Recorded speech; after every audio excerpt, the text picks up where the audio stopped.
morning. Many years ago I was a youth leader. There were 4 of us leading this youth group in the local parish.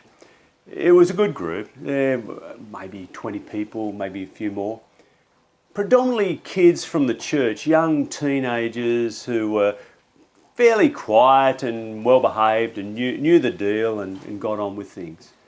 And then a small group of older guys, a year or two older, turned up. And we built relationships with them and they joined the youth group looking for something. They didn't have a culture of a church background. They didn't really know what was expected of them in the church. And where we met was a church building on Sundays. It was on Sundays the seats were put out and there was a table, a long, low table, I suppose you'd call it, across the front that had the Bible and some flowers and a cross, and on communion days, the communion elements, all of that sort of thing. And the banners and so on. Through the week, all of that was removed, the table remained and seats were stacked away, and it became a more of a multi-purpose space that other groups used, including the youth group on Friday nights. It was always a bit of a challenge with the 2 different elements in the group of finding something that would entertain and amuse the boys who were a bit more energetic and the younger ones who were a bit quieter, who could work quietly and independently. There were some challenging times, but we got along well. One Friday night, one of the guys found this mic stand that was left out from the Sunday. And he suddenly got into his head that he'd do an imitation of his favourite rock star. And so he picks up this mic stand and he's singing away as his rock star would, and he's swinging the stand around and dancing. And we were kind of half paying attention, sing along, clapping, laughing at him, as were the other guys particularly. He was quite good. But we were also trying to hold the others together and supervise and help them out. And he jumped up on this low table up the front and started dancing along it. I guess we didn't take a whole lot of notice. He was amused, they were amused, everyone was happy, he wasn't doing any damage. When all of a sudden we hear this booming, loud, deep voice from the back of the church. "Get down from that table now!" And everything stopped and we turned and looked at the back of the church. And there was this rather large, older man who he had a hip problem, so he had a walking stick, and he was waving this walking stick at this young bloke who was on the table, who sheepishly stopped and got down.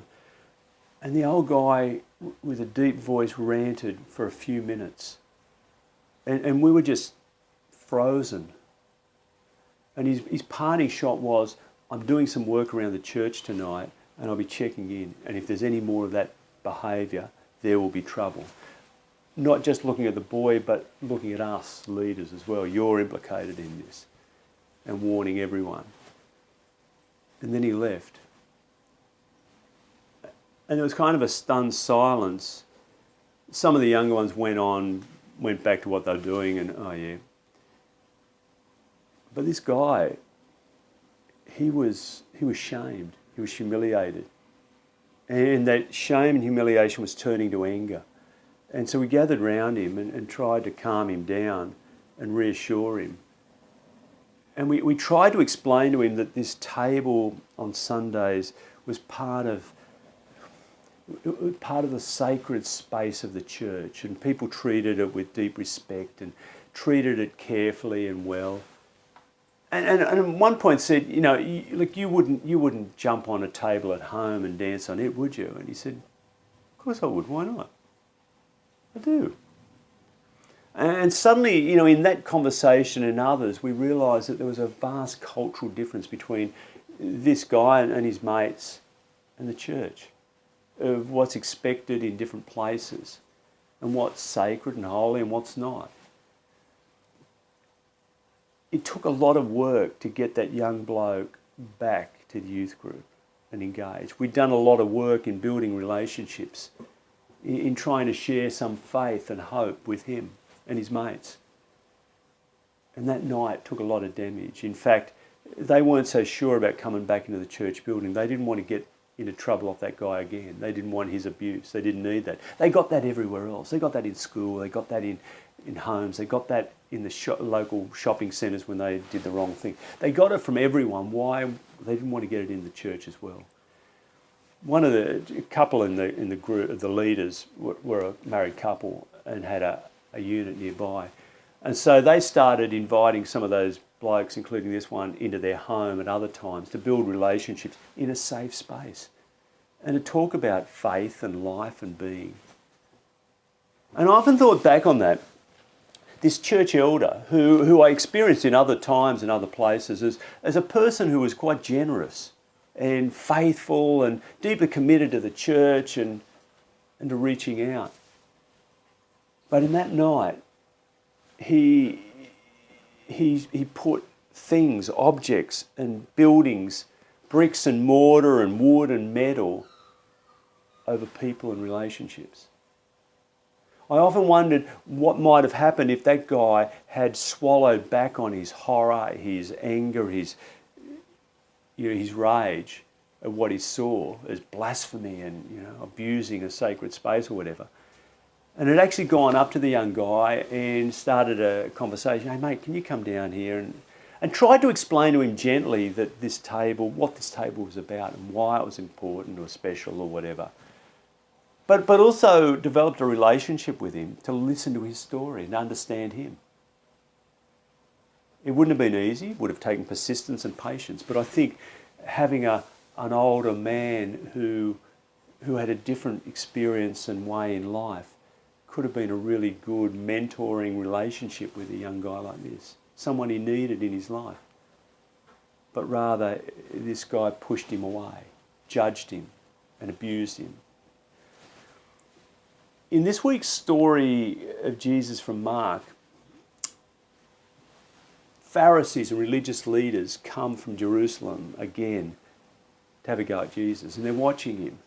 And they go and say, look, why don't your disciples clean their hands, wash their hands and wash their food and wash the utensils they use before eating, as in the tradition of the elders and the purity codes, the law. And Jesus engages with them. This purity. This is not about germs and cleaning in case your hands are dirty. It's about purity. It's about who's in and who's out. It's about making sure the food you eat is clean. That it hasn't been tainted by bad practices. That those who have produced it haven't gathered it on a Sabbath day, which makes it unclean, or done something wrong, or it's been touched by unclean animals, or whatever it is. They're so rigid about their laws and their rules and their practices and their traditions that they'll use this to exclude people. The purity codes and the laws of unclean and clean were really there to help people understand how it meant to live as God's people, these Jewish people in the world. In a world that's diverse, with diverse religions and belief systems and powers and principalities and philosophies and so on. How do we live in this world with integrity and purity with integrity of our faith? It wasn't meant to exclude and divide, but to help us understand who we are. But it became a way of judging who's in and who's out, who's right and who's wrong, who's good and who's bad, who's clean and unclean. And the unclean were pushed aside, marginalised. And it was whether people from inside the Jewish faith, people who were sick or disabled, people who were considered sinners, prostitutes, tax collectors, people whose lives didn't measure up, or people who were pagans or of other religions or whatever. They were pushed away. And it was kind of like circling the wagons, we're in, you're out, and judging. And Jesus says that's not it. That's not what it's about. And in fact, it's not what goes into your body that makes you unclean. It's what comes out. It's the quality of your character. And he articulates characteristics, qualities that are grounded are really in the essential law, not the traditions, but the law of the Ten Commandments, about killing and stealing and committing adultery and lusting after someone else's, I don't know, people, possessions, etc. Bearing false witness against people, bad-mouthing them. Those kinds of things. It's about living our lives truly and deeply, wisely and lovingly.